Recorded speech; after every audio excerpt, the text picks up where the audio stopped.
ሰላም ቤተሰብ እንደምን ቆያችሁ? ዛሬ የምናየው አንበሳ በባህሪውና በአኗኗሩ ለሰው ልጅ ያለውን ትልቅ ትምህርት። እሺ፣ አንበሳ በባህሪውና በአኗኗሩ ለሰው ልጅ ሕይወት ትልቅ ትምህርት የሚሰጥ እንስሳ ነው። በአብዛኛው ማህበረሰብ ውስጥ አንበሳ የጥንካሬ ብቻ ሳይሆን የጥሩ ስብዕና መገለጫ ተደርጎ ይወሰዳል። አንበሳን ከሰው ልጅ ሕይወት ጋር በማገናኘት የሚከተሉትን ዋና ዋና ትምህርቶች መቅሰም ይቻላል። አንደኛ፣ የአመራር ጥበብ ሊደርሺፕ።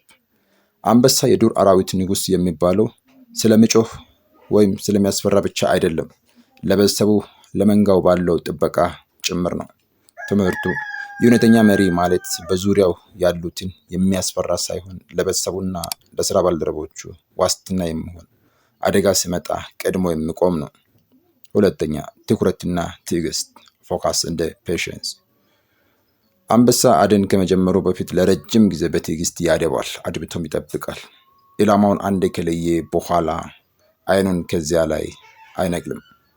ትምህርቱ የሰው ልጅ ለዓላማው ስኬት ትዕግስተኛ መሆን አለበት።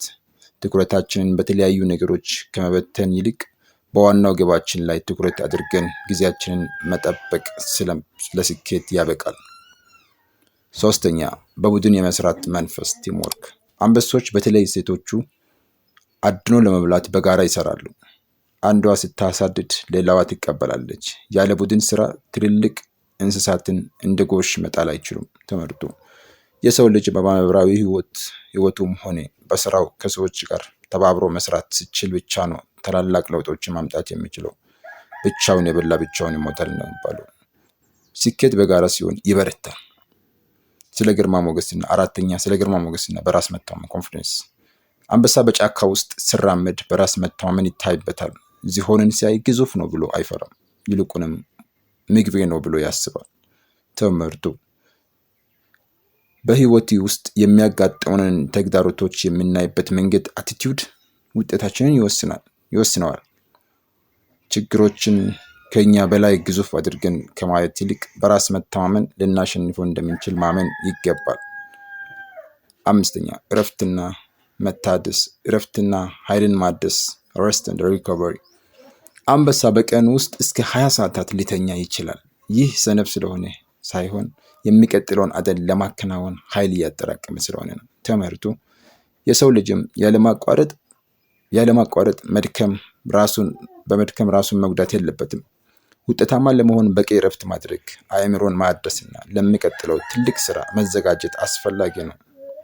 ማጠቃለያ፣ አንበሳን ስንመስል ጉልበተኛ ለመሆን ሳይሆን እንደርሱ ደፋር፣ ታጋሽና ለቤተሰቡ አሳቢ መሆን አለበት። ለዚህ ነው በመጽሐፍ ቅዱስ ታሪክ የይሁዳ ንጉስ የሚለው ምልክት የጥንካሬ፣ የሉዓላዊነት፣ የነገስታት ሁሉ ንጉስ፣ የጌቶች ሁሉ ጌታ መሆኑን የሚጠቁመው። አመሰግናለሁ። በሚቀጥለው ቪዲዮ የአንበሳን ስነ ልቦናዊ ሳይኮሎጂካል ጠቀሜታ እናየዋለን። ስለተከታተላችሁኝ ከልብ አመሰግናለሁ። ቻናሌን ሰብስክራይብ እና ላይክ፣ ሼር ያደረጋችሁ እንድታበረታቱኝ እጠይቃችኋለሁ። መልካም ጊዜ